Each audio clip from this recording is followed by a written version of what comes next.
दोस्तों नमस्कार, जय हिंद, जय भारत। नाम रमेश सिंह, ठगी पीड़ित जमा करता। तब जब संगठन के राष्ट्रीय महासचिव। दोस्तों समय समय पे हम आपको जानकारियां उपलब्ध कराते रहते हैं और जो भी मिशन भुगतान भारत यात्रा सत्याग्रह के तहत देखा जाए, जगह जगह ज्ञापन का प्रोग्राम हो रहा है, जन जागरण जन चेतना अभियान। जबकि हमारे संगठन का एक ही उद्देश्य है, मिशन भुगतान भारत यात्रा सत्याग्रह के तहत देखा जाए, ठग मुक्त भारत, बेईमान रहित भारत को स्थापित करवाने के लिए जन जागरण जन चेतना अभियान भी है। दोस्तों जो अभी मिशन भुगतान भारत यात्रा सत्याग्रह के तहत जो कानून है, जिसकी लड़ाई कई वर्षों से हमारे संगठन के माध्यम से लड़ी जा रही है, देखा जाए अभी भी पूरे भारत में उसकी अनुपालना सुनिश्चित नहीं हो पा रही है। अब कई बार क्वेश्चन उठते हैं कि इतने सालों से लड़ाई चल रही, आखिर क्यों इसकी अनुपालना सुनिश्चित नहीं हो पा रही, इसके पीछे कारण क्या है।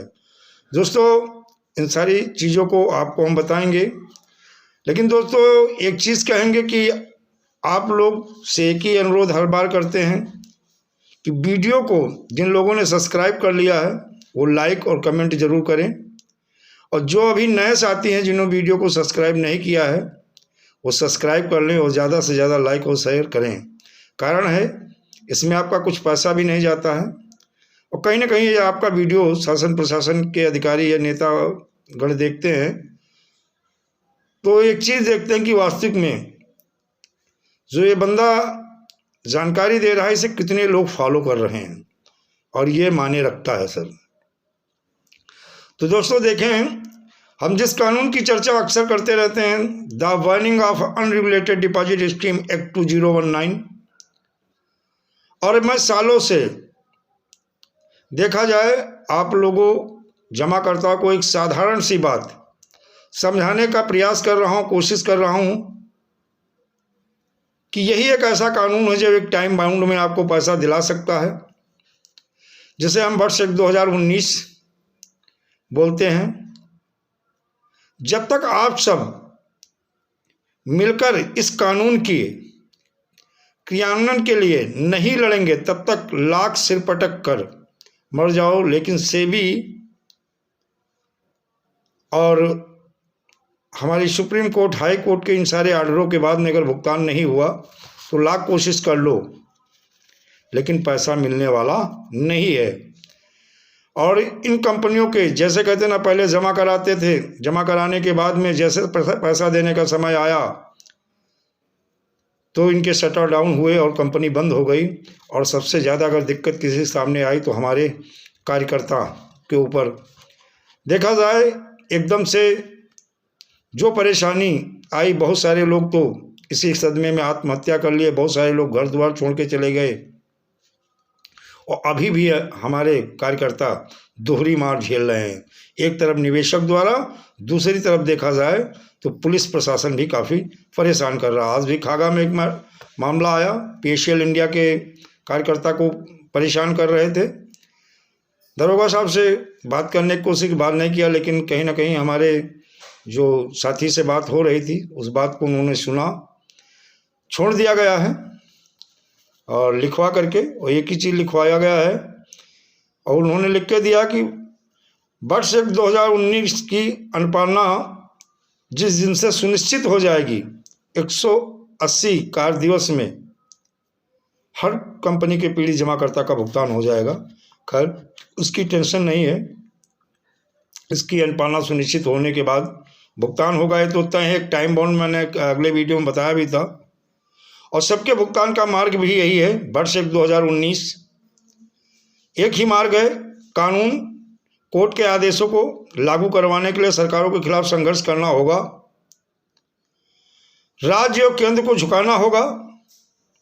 प्रत्येक ठग कंपनी सोसाइटी को राजनेताओं का संरक्षण प्राप्त है, ये बात मैंने कई बार बताई है।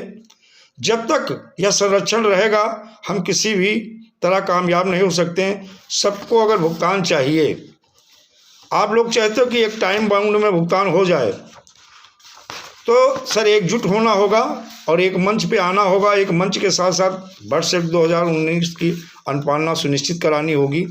अगर हम ये कराने में सफल हो गए तो आपके भुगतान का मार्ग भी खुल जाएगा। इतने लंबे देखा जाए सतत बड़े राष्ट्रव्यापी संगठन आंदोलन की आवश्यकता है। इसमें जल्दबाजी और लालच भ्रम के कारण ये शायद हम कर नहीं पा रहे हैं। सरकारें नहीं चाहती ये कानून लागू हो और किसी का भी भुगतान और ठगों को दंड मिले। ठगों के विरुद्ध छोटी मोटी कार्रवाई करना तो सरकार की मजबूरी है। इसलिए कभी कभार किसी एक छोटे मोटे जेब कतरे टाइप ठग को गिरफ्तार कर लिया जाता है। कुछ दिनों बाद जमानत पर बाहर आ जाता है और फिर वही ठगी का धंधा वो शुरू कर देता है। कोई भी ठग ऐसा नहीं है जो जमानत पर बाहर आने के बाद में कभी ठगी का धंधा बंद कर देता हो। सब ठग जेल से आने के बाद ज़्यादा जोर शोर से बड़ी साजिश के साथ ठगी का धंधा करने लगते हैं, जिसमें सहारा का ठग सुब्रत राय एक उदाहरण के तौर पे है। रियल एस्टेट हाउसिंग डिवीजन का पहले काम 2 ही सेक्टरों के माध्यम से जमाकर्ताओं को ठगता था। आने के बाद में कई ठग कंपनी, ठग क्रेडिट कोऑपरेटिव सोसाइटी को बना करके देखा जाए कई लाख करोड़ का इसने जो है धोखाधड़ी किया। ठग किसी भी जमा करता निवेशक, एजेंट, दलाल को उसका पैसा नहीं देते। केवल उनकी टोपी उनके सर पे, उनकी टोपी उनके सर पे, यही काम करते हैं। और ये इसी को वो अपनी कुशलता सफलता मानकर जनता के पैसे पर देखा जाए ऐशो आराम करते हैं। और हमारे पीड़ित जमा करता कार्यकर्ता दर दर धक्के खाते और भटकते हैं। और देखा जाए जो हम न्यायालय और इसके चक्कर काटते रहते हैं, लेकिन कहीं कोई सुनवाई नहीं होती है। तो दोस्तों देखा जाए सरकारी विनियामक हो, एजेंसी, लिक्विडेटर, दिवालिया कानून के कारिंदे किसी का भुगतान नहीं करते, बल्कि जनता की मेहनत की गाड़ी कमाई को जो वह ठगों से प्राप्त करते हैं, जब्ती के नाम पर उसे अपने वेतन और भत्तों पर, अन्य खर्चों पर हड़पते रहते हैं। सर ये समझ लीजिएगा कि जो भी इन कंपनी की प्रॉपर्टी फ्रीज होती है, सेल आउट होती है, जिसमें लिक्विडेटर या कमेटी, चाहे वो लोढ़ा कमेटी हो, ये जो गठन कर दिए जाते हैं, ये अपना वेतन भत्ता इसी से निकालते रहते हैं और पीड़ित जमाकर्ताओं को परेशान करते रहते हैं। इनका समय से पैसा भुगतान नहीं होने देते हैं, ये भी एक प्रकार से बाधा ही है। कंपनी, सोसाइटी के बिल्डर, फर्म इत्यादि भी जमा योजना का रिटर्न के नाम पर जनता से धोखाधड़ी करते हैं। वह कई भी भोले भाले ईमानदार देशभक्त नागरिक नहीं होते हैं ये लोग, अपितु मंझे हुए ठग होते हैं। और ये इस तरह की गैर कानूनी स्कीम निवेश के नाम पर जनता की जमा पूंजी को और कई बार जनता को मोटे रिटर्न का लालच देकर जनता को सरकारी ब्याज दरों से कर्ज देने वाली फाइनेंस बैंक और क्रेडिट कार्ड कंपनीज के कर्जों में जाल में फंसा देते हैं, ताकि कर्ज के जाल में फंसे व्यक्ति अपना धन मन विवेक बुद्धि ठगों के खिलाफ ना लगा सकें, ऐसे भी ये लोग फंसा देते हैं। जमाकर्ता जो लगातार उन एजेंटों पर लगाए जो जमाकर्ता के ही रिश्तेदार या दोस्त पड़ोसी होते हैं, जमाकर्ता और एजेंट को आपस में लड़ते रहेंगे और ठग भली भांत जानते हैं। कोई दिक्कत आती है तो ठगों को, तो वह उस दिक्कत को बेईमान राजनेता, अफसर, एनजीओ को ठगी रकम का कुछ हिस्सा देकर कुछ दूर कर लेते हैं। वकील, सीए तो प्रोफेशनल होते हैं, मोटी फीस लेकर ठगों का सदा बचाव करते के लिए तत्पर रहते हैं। और ऐसा करने के लिए वो स्वतंत्र भी हैं। ऐसा करने के लिए देखा जाए वो स्वतंत्र होते हैं और उनका काम यही है। लेखाकार पर ज़्यादा लिखना, विषय को लंबा बनाना, ठगों से जीतने यानी अपनी मेहनत की कमाई और जमाकर्ता के धन की वापसी का मार्ग वह जनमत तैयार करना है। अगर जनमत तैयार हो जाएगा तभी संभव है।